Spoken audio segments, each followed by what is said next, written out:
The text message glowed on my phone screen like a slap across the face. Liquidated your mother's inheritance for our honeymoon resort. My new bride loves luxury. Beneath it, photos of my husband, Troy, and his 25-year-old secretary, Bethany, filled my screen. They lounged on pristine Hawaiian beaches, sipping colorful drinks with tiny umbrellas. Her diamond ring caught the sunset light, a ring that cost more than most people's cars. Paid for with money that should have been mine. My name is Karen Walsh. I'm 47 years old, and for 23 years, I believed I was married to a loving, supportive man. I worked as a cybersecurity specialist at Velwin Digital in Phoenix, Arizona, building firewalls, designing security protocols, protecting companies from digital theft. The cruel irony? My own husband had committed the very crime I spent my career preventing. The inheritance he mentioned so casually wasn't just money. It was the last connection I had to my mother, who had passed away 6 months earlier after a long battle with cancer. I set my phone down with trembling hands, staring at the modest apartment I now called home. Troy had kicked me out 3 weeks ago, serving me divorce papers the same day he announced his engagement to Bethany. His excuse? I was too focused on work and emotionally unavailable. What he didn't mention was that he'd been planning this betrayal for months, transferring assets, liquidating accounts, while I was consumed with grief, holding my mother's hand in her final moments.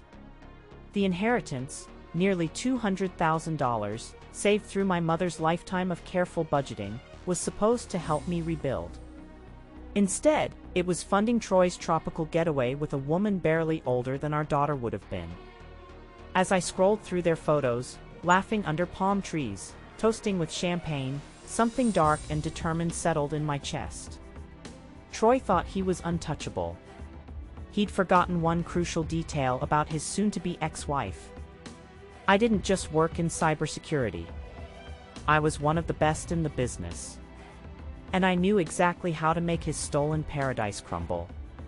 I started by tracing the money.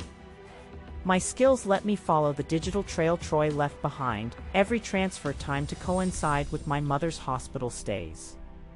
But the deeper I dug, the uglier it got. The $200,000 theft was just the tip of the iceberg.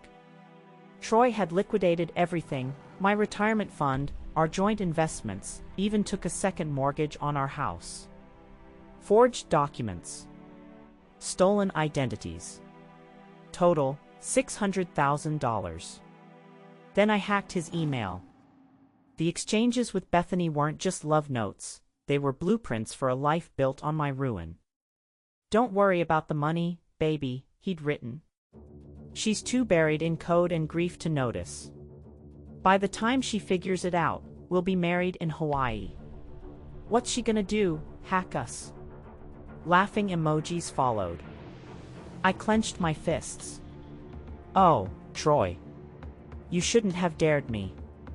I tried the right way first. Hired the best divorce attorney in Phoenix.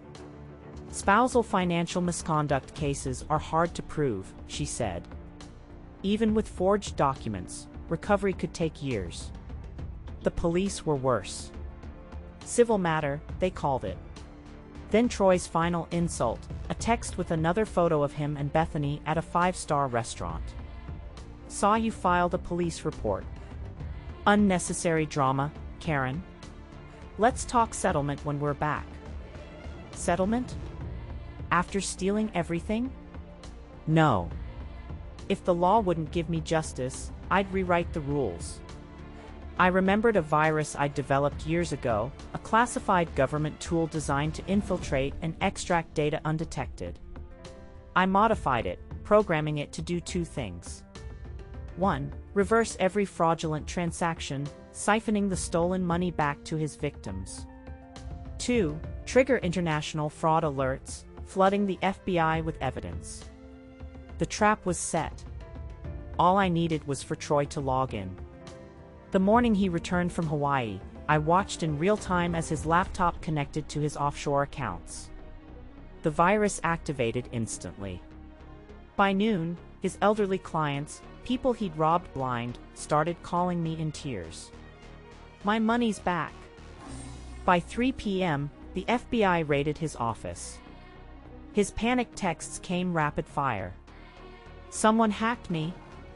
The FBI's seizing everything. This was you, wasn't it? I replied with icy calm, I'm just a grieving widow. What could I possibly have done? Troy got 15 years in federal prison. Bethany, 8. Their assets? Seized and sold. The Hawaiian resort they dreamed of owning? Auctioned off for restitution. The final irony? Their marriage was annulled when investigators discovered Bethany had been married to someone else the entire time. Karma, delivered in lines of code. As I sit here now, financially secure, I realize Troy taught me something about revenge. The best punishment isn't violence, it's letting a thief wake up in a cell, staring at the ruins of the life he built on lies. And knowing I was the one who locked the door.